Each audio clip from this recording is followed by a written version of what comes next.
Seminarau ar-lein Adran y Gymraeg ag Astudiaethau Celtaidd, Prifysgol Aberystwyth. Marion Loeffler. Hawddamor, ddydd, diddymiant, Caethiwed.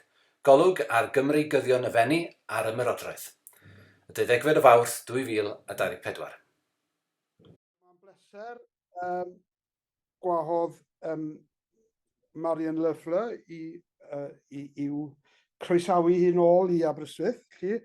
Oedd Marion yn y ganolfan yma'n Aberystwyth tan 2018 ac erbyn hyn mae hi ym Mhrifysgol Caerdydd yn ddarllenydd yn yr adran hanes fanna. Mae ganddi hi ddiddordeb mewn nifer o feysydd yn y cyfnod modern cynnar a'r cyfnod modern, mewn gwirionedd rhwng y chwyldro Ffrengig a'r rhyfel byd cyntaf.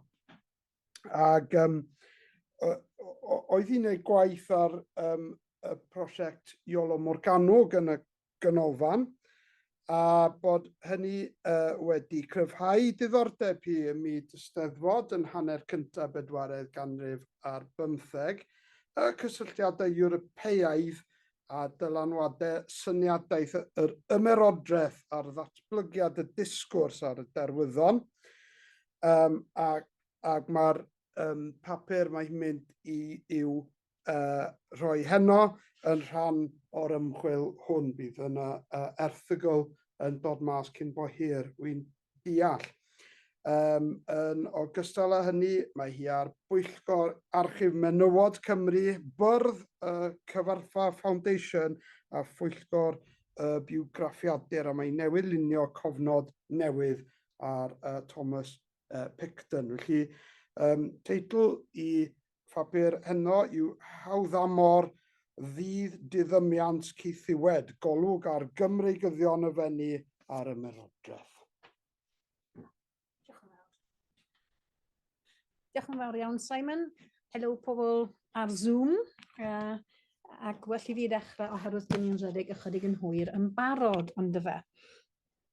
Cyn i mi gychwyn, bydd yn rhaid rhoi rhybydd am eiriau a llybrifo ac sydd yn wrthyn i ni heddiw ond a oedd yn y cyfnod yn arferol, ond hefyd am gynnwys sydd yn gallu fod yn dreisgar a sydd yn bendant yn heriol i mi. Felly mae hyn yn rhybydd am gynnwys a geirfa fel yna. Hawddamor, ddydd, diddymiant, Caethiwed, ci a thawel fwyniant, saw 100,000 a'i canmolant, ac yn ei nwyf canu wnant.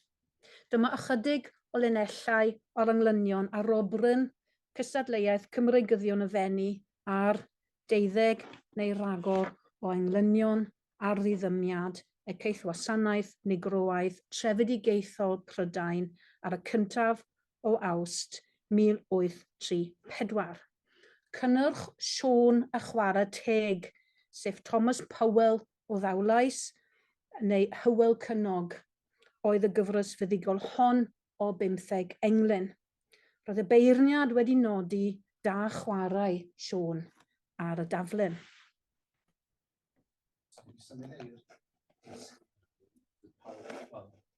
Sut dwi'n symud o? Na?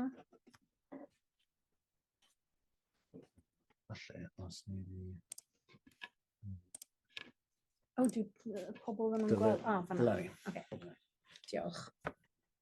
Felly dyma chi yr englyn. A nawr, dyn ni'n gallu switcho ymlaen. Cyhoeddwyd yr enillydd yn Eisteddfod y Fenni ar y 6 ar 20 o Dachwedd 1834 ac ei fawr syndod y gynulleidfa nid cymaint o syndod ac yn achos Cranogwen, wrth gwrs.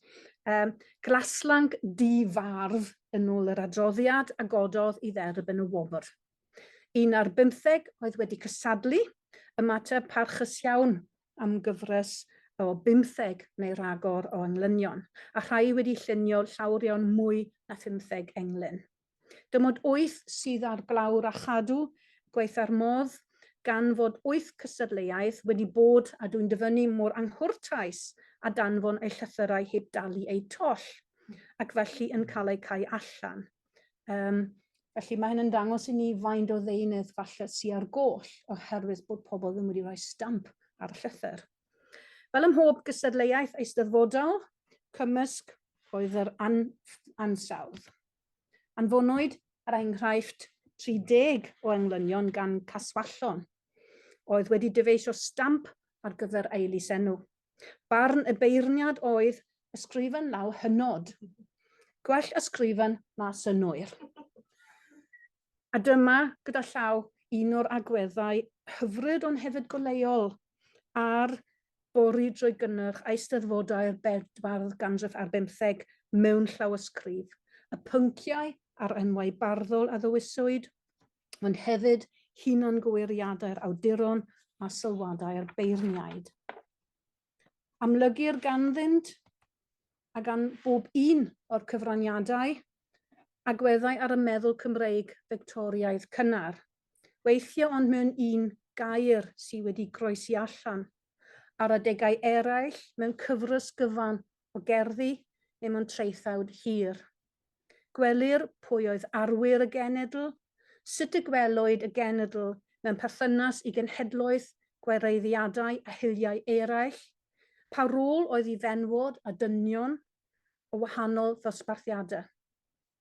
Mae'r ffordd yr ymwreiddiau meddylfryd yr Ymerodraeth y meddwl y Cymru yn rhan o'r negeseuon cudd ac agored sydd yn clwm wrth eisteddfodau'r oes felly. Mor gynnar a 1790, ar eisteddfodau yn fynegiant radicaliaeth i fod, bu cynnyrch megus awrfigddigol Dafydd Eryri, a thraethawd a Robryn Gwallter Mechain, y ddau yn ysgrifennu ar ryddid yn morygu'r Ymerodraeth Prydeinig ac y Brenin, som i drefnwyr eisteddfod Llanelwy, mae rhywun yn gobeithio. Dyma awdl Dafydd Eryri, dan siôr a'n llawnbor a'n lliw, gwawr rhyddid a geir heddiw, gwawr odiaeth, gywir adeg a gwawr deg o gariad yw. A nawn ni ddychwelyd at y brenhinoedd yn y man. Nawr, y sbel mawr hir nawr, dwi'n cael hwyl o fynd drwy lawysgrifau a llyfrynau eisteddfodol Llyfrgell Genedlaethol Cymru. A mawr yw fy niolch i'r sefydliad holl bwysig genedlaethol hwn fel arfer. Cedwir pob un llawysgrif dwi'n dangos heddiw yno, a dwi'n dyfynnu oddi wrtho heddiw yno. Nawr, y cyfnod sydd o ddiddordeb i fi yw'r blynyddoedd rhwng diwedd rhyfeloedd Napoleon 1805 ac Eisteddfod Genedlaethol Llangollen 1858, sef y cyfnod pan oedd y mudiad eisteddfodol yn datblygu ar gwahanol ffrydiau. Pan o'n i'n ymchwilio gwaddol yr hen iolo, o'n i'n canolbwyntio ar orsedd, felly hen amser oedd i talu sylw i gynnyrch yr eisteddfodau. Ac un cymdeithas wrth gwrs sydd wedi bod yn bwysig iawn yn y cyfnod hwn, oedd yn bwysig iawn, oedd Gymreigyddion y Fenni a gynhaliodd 10 eisteddfod rhwng 1834 a 1853 dan nawdd yr aglwyddus Llanofer a'i gŵr Sir Benjamin Hall.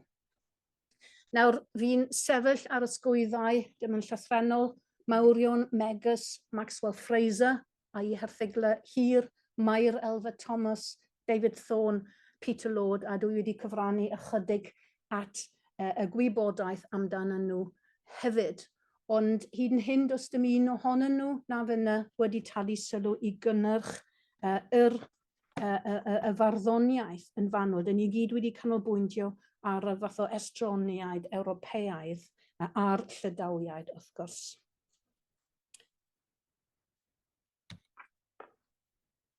Felly, gan adeiladu arnyn nhw, ac hefyd megus gwaith Catherine, Geraint H. Jenkins a Hawddamor Edwards, ond hefyd dynion megus Simon Brooks, dwi'n mynd i fwrw golwg ar gynnyrch cystadlaethau 1834, 1843 a 1845 heddiw, gan ddechrau gyda'r englynion ar ddidymiad Caethwasanaeth Trefedigaeth Prydain. Wedyn, byddai'n ystyried cynnyrch Iago Emlyn ar ymweliad tywysog Hindostan, sef Nai Dwarcanat Tagore, neu Tagore, ac Eisteddfod y Fenni, ac gan orffen y rhan hon gyda'r englynion 1845 ar ymweliad Sir Dwarcanat Tagore ac Eisteddfod y Fenni pryd hynny. Na i rhoi ragolwg bach at Thomas cyfyngedig, a gewch chi weld pwy yw Thomas cyfyngedig, ac fydd ym amser i edrych ar areithiau, fydd rhaid i hyn aros am ddarlith neu erthygl arall. Fel sy'n hysbys, daeth yr Abolition of Slavery Act yn y trefedigaethau Prydeinig, hynny yw yng Nghanada, Ynysoedd Prydeinig, y Caribi a De Affrica i rym ar y 1 o Awst 1834. A ryddhawyd rhyw 800,000 o geithweision i beth oedd yn cael ei galw Prifysgol tan tua 1840. A'r Prifysgol oherwydd barnwyd bod nhw ddim yn barod i fod yn hollol rhydd. Fel yn rhannau eraill o Brydain, crysawyd hyn mewn areithiau, adroddiadau a gwasanaethau crefyddol ychwanegol yn yr eglwysi. Ac fel y gwelir yn y ddau adroddiad yma, mae'r cysylltiad rhwng crefydd a ryddhau yn gryf, ond hefyd, os ydych chi'n edrych ar yr adroddiad Cymraeg, mae'r ofnau yn gryf ac mae yna rhyw fath o ryddhad bod popeth wedi mynd yn ei flaen yn dawel. Rydym newydd dderbyn hanesion o rhan fwyaf o ynysoedd y gorllewin hefyd. Dywedant fod y 1 o Awst wedi mynd drosodd yn agos ym mhob lle heb nemawr o gynnwrf cymaint o ofn a goleddyd ar y pen hwnnw. Ac wedyn mae'r adroddiad yn mynd ymlaen sut mae wedi mynd rhagddi ar bob un o'r ynysoedd. Felly mae yna tinc o ofn yn yr adroddiadau, ond hefyd mae yna lot o gysylltiad gyda chrefydd yn yr adroddiadau.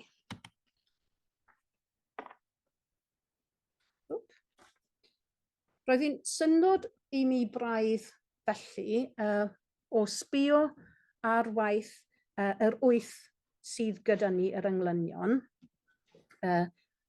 ac hefyd wedi darllen llyfr Gareth Evans-Jones, mae'r Beibl o'n ti yn fanwl, gan mod i wedi sgwennu adolygiad arno fe, bod hanner y beirdd yn cynnwys Siôn Chwarae Teg, Howard Cymro, sef Cymro o Coventry, ac Anianedd Byreolwg. Gallai sicrhau chi mae'r llawysgrif yn dangos bod fy wir yn Byreolwg. Heb seilio ei dadl ar yr ysgrythurau. Dim ond 4 yn blaenori Duw, neu Ior, neu Iesu, gan gynnwys Llwyd y Berth, Caswallon ac Elffyn. Llwyd y Berth i'r raddau bod y beirniad yn cyryddu, enw'r gor-uchaf, 2 gwaith mewn 1 englyn, gwael. Dyna'r, chymod, mae'r manodiadau'r beirniaid, dim yn gwybod, falle mewn 200 o flynyddoedd bydd rhywun yn rhoi darlith ar y beirniaid mewn eisteddfodau heddiw. Maen nhw'n gallu bod yn eitha hallt. A dim ond llun o sgwent sy'n cyfeirio yn uniongyrchol at meibion ham fel llwyth beiblaidd, y llwyth beiblaidd mae'r poblogaeth Affrica i fod ei hannu oddi wrtho. Meibion ham ddynam a ddaeth o rwydau, o ryddyd yn helaeth. E helynt oedd gynt yn gaeth tra o'r fyd drwy orfodaeth. A rhag ofn bod rai ohonon ni yn gorfoleddu nawr, nid menyw yw llun o sgwent, ond diolofardd glas, sef Edward Williams o'r Bontfaen. Felly mae enw, os chi'n cael enwau menwod, ond yn aml iawn maen nhw'n troi mas yn feirdd yn ddynion. Beth sydd yn Gyffredin i'r rhan fwyaf o'r beirdd yw cyfeiriadau a ddioddefaint y ceithweision, rhai yn fwy anianol, ond y rhan fwyaf yn cyfeirio yn weddol manwl a dyfflangellu y gwaith diderfyn, dwyn pobl a'i trin fel anifeiliaid, gwahanu gŵr a gwraig, mamau a phlant. Ar yr un pryd serch hynny, mae'r beirdd yn ymbyllhau o'r dynion oedd yn gweithredu ar proses o geithiwa. Roedd y Cymru yn ddieog o'r bechod hon. Yr esiampl mwyaf trawiadol o hyn yw englynion Howard, sef Dafydd Glanteifi, sef y bedyddiwr David Saunders oedd yn byw yn Merthyr Tydfil. Cyflwynodd ei englynion a throed nodiadau, rhywbeth sy'n gyffredin ar pynciau eraill fel yr endless farddoniaeth ar y derwyddon, oedd yn gofod cael ei brofi a bod yn wyddonol, ond doedd o ddim yn arferol mewn cystadlaethau fel hyn. Bydd rhaid i mi roi rhybydd am drais yma. Dyma rhai o'r englynion. O garw moes o gormeswyr a hwyliant i hel Africanwyr. Mor ddi hedd fi gwedd y gwir, syndod y fath fa'r siandwyr. Dynion megis eidionau y brynent, heb ronen o foesau. I'r cwch a nhw ei cae gan rymys di yn rwymau. Y gwir yn athryst ei gwedd och yno, a chwyniad y gwragedd, ar anwyl blant yr unwedd, dy mwy bar ofid a'i medd. Mae'n arwyddocaol yng ngwaith Saunders, fel yn englynion y lleill bod y beirdd yn pellhau ei hunain. Y Cymru a Phrydain o'r trais o'r gaeth fasnach, gormeswyr a hwyliant, a marsiandwyr a werthau pobl fel anifeiliaid. Mae'r Cymro o Coventry yn cyfeirio at ceithion dan estron feistriaid o Ewrop, dim o Brydain. Daeth hyn yn fwyaf amlwg yn rhoi nodiadau David Saunders, yn ogystal a i duedd fel tydd y lleill i ddarlunio'r Prydeinwyr diwyol megis tystion sy'n amlygu'r trais, a Llywodraeth Prydain megis corff i roi terfyn i gaeth fasnach a Caethiwed. Ac mae hyn yn cynnwys trais, beth sy'n dod nesaf sleid. The Reverend Eustace Carey, in his tour through South Wales in the year 1833, states that one poor woman, confined and concealed in a week, had a large nail forced to one of her eyes. Also, many other ill treatments were related by the good old man. Ar trodnodyn Cymraeg, rhan ohono fe yn dweud, gan ystyried ei bod mewn cyflwr trienus iawn cyn hynny. Ddod i'r llongau gan ei caied o fewn dan rwymau, cain driniaeth trienus ac yn galed, wedi i'r gyfraith wahardd y gwaith arferwyd nwyfrydyddiaeth, smuggling, ymlaen. Caid hwyfynnu mewn y llydiau, hogsheads, etc., ancelu rhag swyddwyr y brenin, y prynwyr yn brysio atynt, hwythau yn barod i werthu ond cael digon o dal. Goddefed yno i'r perthnasau agosaf yn cael ei hysgaru, y gwir yn dystion yn gwerthu'r plant yr un modd. Hyn y gofod mwyaf i'w rieni. Caint ymborth pryn a chael ei fflangellu yn aml, ac olion erchyll trwy y gwaith hwn. Diolch i'r Llywodraeth am ei rhyddhau, ac yno y tylawd a'r cyfoethog yn bennaf oll diolch i'r Llywodraeth, ac y dylem wneud hynny yn siffwynt ac yn ddiragrydd ac yn y blaen, ac yn y blaen. Felly, disgrifir dioddefaint dynol yma, ond mae'n ddienw, mae yn y cysgod. Mae ceithion yn dorf anadnabyddus.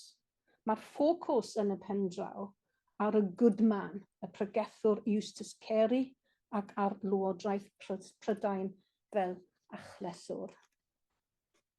A dwi wedi mynd ymlaen I gaswallon. Y sawl a weithrydau ar ran y ceithion felly yn loco parentis yn dadol yw Llywodraeth Prydain a'r Brenin Gwilym y Pedwerydd, a mae Gwilym yn dod lan ym mhob un o'r englynion, o'r cadwyni. Fel dengys er enghraifft englynion Llwyd y Berth, Cymro o Coventry, Llunos Gwent a Chaswallon. A dyma yw yr englyn ola yn ei gyfres. Y parch a'r cyfarch cofia'r Prydain priodol bob amser. Dwy'n India o dan iawnder tra hynaws teyrnas ner. Ac wrth gwrs, pan maen nhw'n dweud India, maen nhw'n meddwl y Caribi gorllewin India. Mae Llunos Gwent yn ymuno yn y gân, y fe yw'r unig fardd I gofio brwydr Wilberforce ac I edrych ymlaen at rhyddhau'r ceithweision yn bob man. Ein senedd, heiledd, hylon a gyfiawn cofiodd y ceithion. Ei rhwymau lladau llon ddatodwyd oedd ei tydion. Wilberforce, ger yr orsedd, fwy'n dirion. Fi'n dar yn ymhwedd am gael ceithion gweilion gwedd o'i rhwydau I anrhydedd. Gwawried a deud y dydd I geithion y gweithiau am mhob gwledydd, hyfawl gael falu gilydd o ddidwn rhyw ddod yn rhydd. Nawr fel hanesydd, byddwn ni'n rhoi gwaith Llunos Gwent yn gyntaf, ac mae'n dweud rhywbeth o bosib bod dim sylwadau ar ei englynion o gwbl gan y beirniad. Roedd y beirniad falle ddim eisiau canmol y gwaith, dwi'n meddwl oherwydd i'r gyfres fuddugol fod yn fwy at ei ddant. Dwi'n meddwl bod y beirniad wedi hoffi gwaith y bardd ifanc difardd yn fwy, oherwydd bod y bardd hwn, bod Siôn Chwarae Teg yn disgrifio popeth yn fwy abstract yn hytrach na disgrifio dioddefiadau yn fanwl a chodi anesmwythder yn y beirniad ac yn y gynulleidfa. Ond hefyd o bosib am iddo ffocysu ar ryddid yn hytrach na chanu clodi ddiw a'r llywodraeth. A dyma rhai o'r englynion fanna. Mae rhyddid yn mynd fel llun yn arian trwy'r holl gadwyn. Gwawr heddwch a gwyw rhyddid a dorodd yn dirion ddiofyd. Darfu'r trais a llais y llid, yr hirloes a'r mawr erlyd. O ryddid mae dy roddion, dy nefawl a dethawl fyndithion yn llad uwch adroddiad llon, amldoniau mil o ddynion. Ac yn y blaen. Ac hefyd mae cyfeiriadau at addysg glasurol yn ennill mwy a mwy o bwys yn meddwl y beirniad yn y cyfnod hwn, a dwi'n meddwl bod y cyfeiriad at elewtheria yn yr englan olaf wedi bod at ddant y beirniad. Fel Llunos Gwent, mae Siôn Chwarae Teg yn edrych ymlaen at i'r rhyddid lledaenu a chwarae teg am iddo wneud. Nawdd bellach yn ddiballu a rhwyddeb I ryddid ymdeini, y gain elewtheria gi trwy anhoes fo'n teyrnasu. Ac gyda llaw, dwi yn copio hyn yn orgraff y beirdd, y cyfnod, jyst rhag hwn, weithiau mae'n anodd I ffindio allan beth yn union o'n nhw wedi defnyddio. Mae dylanwad William Owen Pugh yn dal I fod, dal yn fath o pylydru I oes Victoria. Beth oedd yn meddwl y beirdd te? Dathlu rhyddhau ceithweision y trefedigaethau yn sicr, ond dathlu fel Cristion a dynion di-bai, ymbellhau'r Cymru o'r gaeth fasnach a'r system economaidd adeiladwyd arno. Masnachwyr di-enw, masas, a maen nhw'n sgwennu yn masas Ewropeaidd, smyglwyr, oedd yn torri'r gyfraith oedd yn gyfrifol. Rhôl tadol yn achub y bobl am ddifad hyn oedd gan Brydain, ei syneddwyr, ei brenin a'r wlad gyfan. A dyma'r unig gystadleuaeth yn ymwneud â'r geithfasnach neu ar ryddhau y ceithweision dwi wedi dod ar ei draws hyd yn hyn yn cystadlaethau. Awn ymlaen i gyfeiriad gwahanol, yn ddaearyddol i ddwyrain India, yn fethodolegol ac o ran cynnwys y farddoniaeth. Dyn ni'n troi at waith un bardd nawr, sef Iago Emlyn, James, gweinidog yr annibynwyr a anad ger Aberteifi a symud i Frysta yn y man, a hyn yng nghyd-destun ei gyfrol o 1848, cyfansoddiadau buddugol a cherddi eraill Iago Emlyn. Yng nghanol y gyfrol, ceir cerddi yn cyfeirio at ddau ddyn o Bengal, sef Chandramohan Chatterjee, neu dyn oedd wedi tanio dychymyg y Saeson yn ogystal â'r Cymru yn hanner cyntaf y 1840au, sef Dwarkanath Thakur, neu Dwarkanath Tagore, fel y galwyd. Cyrhaeddodd ef Brydain yn 1842, cafodd ei dderbyn gan y Frenhines, Victoria, a nododd yn ei dyddiadur ei fod yn siarad Saesneg yn dda iawn and is a very intelligent, interesting man. Roedd colofn ar y llys a'r ton, chwedl Bridgerton, yn y London Illustrated News braidd yn obsessed gydag ac yn adrodd bob fanylyn o'i symudiadau o Ffrainc a Marseille hyd at Prydain ac yn y blaen, a hefyd yn adrodd ar enghraifft sut oedd y gwaith ar ei benfelw yn dod yn ei flaen. Zamindar oedd Thakur, oedd y zamindar yn casglu'r trethu in India oedd yn cael ei droi i rhyw fath o dosbarth o haenen o fonedd yn ôl model Prydain ar y cyfnod. Oedd wedi cael hyfforddiant fel cyfreithiwr yn y gyfraith Saesneg yng Nghalcota ac yn gweithio i'r East India Company, casglu trethu a hefyd yn sefydlu'r busnesau Anglo-Indiaidd cyntaf yn y wlad yn India. Yn Prydain, dadansoddwyd ef a'i nai fel Indian Princess a wisgai mewn Hindu ffasiwn. Roedd agloeddus Llanofer yn awyddus iawn i groesawu dyn mor bwysig i Llanofer, ond anfonwyd y nai yn gyntaf yn 1843. So dwi wedi ymhelaethu ar Thakur a'r ymweliadau yn llen Cymru gyda llaws, so dim mwy am hyn am nawr. Felly, ar y ddau achlysur, cafwyd cystadlaethau cyfansoddi englynion, ac enillwyd y cyntaf gan Iago Emlyn, a gyhoeddodd y cynnyrch yn falch yn ei gasgliad cyfansoddiadau buddugol a cherddi eraill, ochr yn ochr a cherdd ar Albert, a fe sy'n wastad yn, mae'r printwyr wastad yn rhoi o dano gyda pob bardd pan maen nhw wedi ennill mewn cystadleuaeth. Ochr yn ochr a cherdd ar Albert, tywysog Cymru, wedyn ni'n cael yr englynion ar ymweliad y tywysog o Hindustan, sef nai Dwarkanath Thakur, ac yno nawn ni cael dau englyn arall i dywysog Hindustan yn 1842. Beth sy'n gyffredin i'r cerddi y gyd yw bod nhw gyd yn cael eu dadansoddi fel epil brenhinoedd o dras uchel. Dyn ni'n cael rhy genedigol mewn oes tywyll i'r Cymru, wrth gwrs, oes Iorwerth, sydd yn fuan iawn yn rhoi lle i cyfnod llawr hapusach, sef yr ardderchog Rhy Albert, mab i'r tirion Victoria.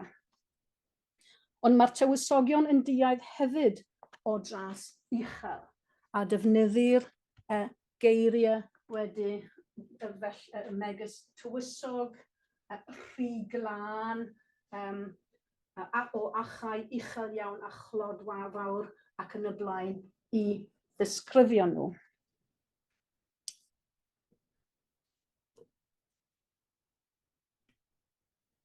Ond yn anodd dim defflir bod y ddwy wlad yn dod at ei gilydd yn ei gerdd, fel y dangos yr englyn olaf. I hyglod gwr ein gwlad gywrain, doethach fydd o deithio Prydain, a phalydrain golain gain doro drwy niwl y dwyrain. Maen nhw'n dywysogion, eto gyd, dyn nhw ddim yn dywysogion, dyn nhw ddim yn dod o wlad sydd wedi profi'r ymoleo eto. Mae yna niwl yn y dwyrain, ac mae'r ymweliad i Prydain wedi bod o les hyd yn oed i'r tywysogion hyn ac a fydd o les i India gyfan. Ac mae hyn yn dod yn glir yn yr englynion yn y gystadleuaeth i'r englynion ar Dwarcanad y Cwr yn 1845 hefyd. Wedi hirgeisio o'r diwedd llwyddodd a glwyddes Llanofer yn ei chwest o gael tacŵr i wyl y Fenni yn Hydref 1845, jyst mewn pryd mi fydde ef yn ei fedd ymhen y flwyddyn, ac mae wedi cael ei gladdu yn Llundain. I ddarllenwyr yr Illustrated London News, roedd hyn yn double whammy o fwynhad yr exotic. Anfonwyd arlunydd i dynnu lluniau o'r darwyddon a'r merched yn ei gwisgoedd od yn ogystal ac o'r babw. Chi'n gweld Dwarcanad y Cwr yn y canol fanna. Ac adroddwyd bydd yna arlunydd ymlaen llaw, felly oedd yr excitement yn tyfu yn y colofnau yna. Hysbysebwyd cystadleuaeth cyfansoddi 10 englyn i dacŵr dros nos o'r diwrnod cyntaf i'r ail diwrnod, a chafwyd 9 cyfraniad Cymraeg ac 1 Saesneg. Yr enillwyr ar y cyd oedd Ieuan Gwynedd, sef hirgoes Gwargam a Gwyneblwydd, os gen i ddim clemedd mae hyn yn golygu, allai bod y beirdd yn gallu ymoleo fi. Ac rhywun, doedd dim enw ar y papur, ond nes i cymharu pethau fel llawysgrifau, Gwilym Gellideg, sef William Morgan. Ac cyhoeddwyd eu cynnyrch nhw, yr englynion fuddugol, yn y cyfrolau o'i barddoniaeth yn 1863 ac yn 1876. Felly, fel yn achos Iago Emlyn, dyn nhw ddim jyst yn dangos dylanwad y meddylfryd ymerodrol, maen nhw'n ychwanegu at y disgwrs sydd yn cael rhyw fath o uchafbwynt yn ystod Rhyfel y Bôr a jyst cyn Rhyfel Byd Cyntaf. Y thema cyffredin i'r beirdd fel i'r siaradwyr yn yr wyl yw gael ein gwlad yn anad neb ar India i wir undeb. Mae ymweliad y cwr yn cael ei ddeall yn hermau 1 o 2 begwn yr Ymerodraeth, o ymylon yr Himalaya hyd at walia, fel y pwysleisir yn ymbrona bod pob un o'r englynion. Miloedd filltiroedd o daith do hwyliodd hyd walia ar fordaeth, o'r India yrfa hirfaith dros y môr dyrys a maith, ac Gwilym Gellideg yw hyn.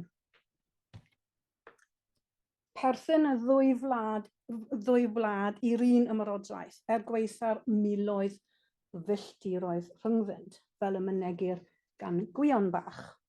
O India dros y wendon y daeth gŵr, doeth, gorwych a thirion.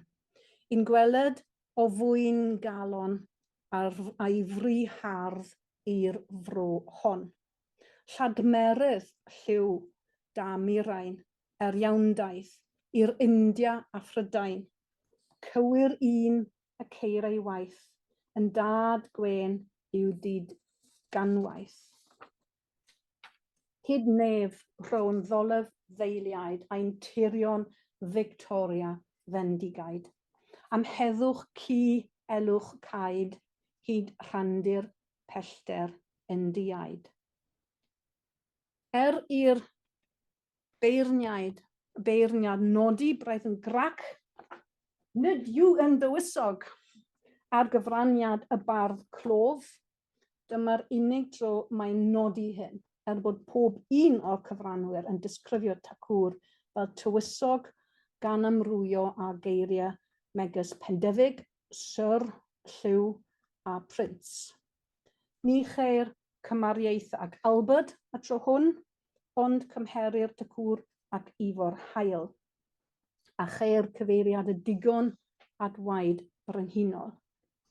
Eto gyd, fel dyn ni wedi gweld, tywysog estron roedd tacŵr, a'r beirdd yn pwysleisio'r doethineb ac addfwynder dwyreiniol. India, gwlad oedd wedi hen basio, wedi hen dirwyo oddi ar I chafbwynt ei diwylliant. Fel y mynegir yng ngherdd Hirgoes, Gwargam a Gwyneblwydd. O randir y fawr India, y doethwr a deithiodd hyd yma.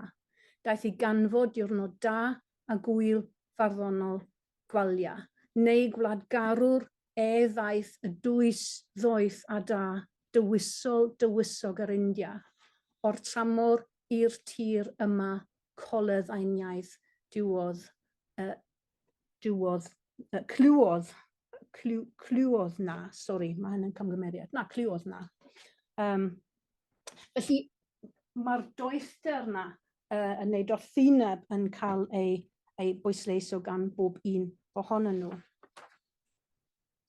Eto gyd fel yn englynion Iago Emlyn, mae'r doethineb na, mae'n rhywbeth dwyreiniol, ac mae India, ac mae hyn yn dod allan yn glir iawn yn oreithiau Carnhianawg, Thomas Price Carnhianawg, yn I eisteddfodau'r Fenni ac eisteddfodau eraill hefyd.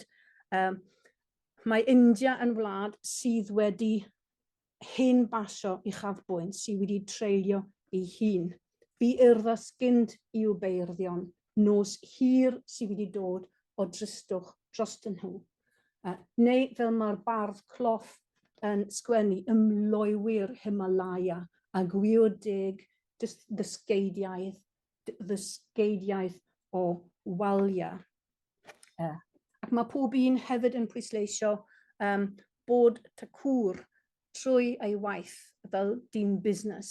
Dyn nhw ddim yn gweud dyn busnes, bob yn dod â diwylliant ac ymoleo modern i'r India, hen wlad. Nawr, mae'n bosib mae'r gerdd Saesneg sy'n mynegu hyn yn fwyaf clir, chymod, mae yna rybydd am farddoniaeth gwael yn wedig, a fi'n falch bod Catherine ddim yma, Catherine ddim yn hoffi hyn o gwbl, sy'n meddwl. Y ddelwedd o ddiwylliant India fel rhywbeth dwyreiniol sydd wedi hen ddadfeilio. So, ni'n moyn meddwl am rhywbeth rhwng darluniadau Saesneg rhamantaidd o'r bardd olaf ac fath o J.R.R. Tolkien. Dyma ran o'r gerdd gan a lover of the bards. Prince of that far-famed dear and distant shore, where once was throned the magus in his law, whose throne, though crumbled, fallen to decay, as purple twilight tells of sunken day, or the last lingering solitary ray shed on the mountain's lone and loftiest peak, unto the enraptured gazers so doth streak. of vanished splendor, glory that is past, visions of bygone greatness round us and art. The melancholy wrecks around us strewn, but tells the majesty, the might that's flown. If aught of mine could to the soul impart a deeper feeling of a Briton's heart, I bid thee welcome to our seeker's isle. Felly mae hyn yn dweud y cyfan, mae'n grynodeb o sut mae Tacŵr a'i nai dynion busnes caled yn cael ei weld fel cynrychiolwyr diwylliant exotig y dwyrain yn ddoeth, ond dim yn fodern, ac wedi hen dirwyo mewn ffordd rhamantaidd iawn. Right. Ac cyn bod ni'n dod i ben, golwg bach ar Thomas cyfyngedig, ac mae'r ddarlun, mae'r gerdd Saesneg na yn arwain at hyn yn gyfleus iawn. Thomas Cyf yw Thomas Stevens, Casnodyn, a Thomas Price, Carnhianog. Dau ddyn sy'n hollol ganolog i fudiad, i'r mudiad eisteddfodol, fel cystadleuwyr, llwyddiannus iawn, fel trefnwyr ac fel beirniaid. Chi ddim eisiau cael eich beirniadu gan Carnhianog, mae'r coch yn mynd i bob man, allai weid hyn i chi. A dyn ni'n dod at just rhagolwg at yr arwyddion bach sydd hefyd yn caniatáu i ni edrych ar feddylfryd Cymru yn y 1840au. Nawr, mae'n hawdd colli yr arwyddion bychain sy'n pwyntio at dylanwad y meddylfryd ymerodrol yn traethawd eisteddfodol cyntaf Thomas Stevens, traethawd o 1841, ble mae'n ceisio profi bod y derwyddon ddim wedi aberthu pobl. Fel, mae hyn yn bwnc ffasiynol iawn ar y pryd. Mae esboniad Thomas Stevens o ddisg y derwyddon yn debygu gwareiddiad yr hen Gymru a threfedigaethau ei gyfnod ei hun yn gyffredinol, a mae hyn yn digwydd yn aml iawn, y deep time na. Ond mae hunan gyweriadau yn dweud hyd yn oed mwy. A hefyd y cyfeiriadau mae fe'n wneud. Wedi dyfynnu fersiwl, rhywbeth clasurol, fe maen nhw gyd yn wneud, mae Thomas Stevens yn dweud bod geiriau fersiwl daily realized and civilized society, and even in the Indian, wedi croesi allan, even in the Indian, croesi allan, desert wilds of India, croesi allan, Africa. Maen nhw gyd yr un peth, trefedigaethau anwar. What a pleasing character portrait we have of the chief of a tribe. His countenance as heavily marked with a habit of reflection, vigorous in his mental and amicable in his personal qualities. Gaika was at once the friend and ruler of a happy people, who universally pronounced his name with transport and blessed his seat with felicity. Barrows travelled in southern Africa. Might not this chief, wedi croesi allan, chief, bydd ddim wedi, no, dim yno. Might not this chief, wedi croesi allan, savage, be held up as a lesson to European monarchs, as an instance of the effect of true morality, a portrait of a state to which the Druids might have and did attain by the ease of the great knowledge they possessed.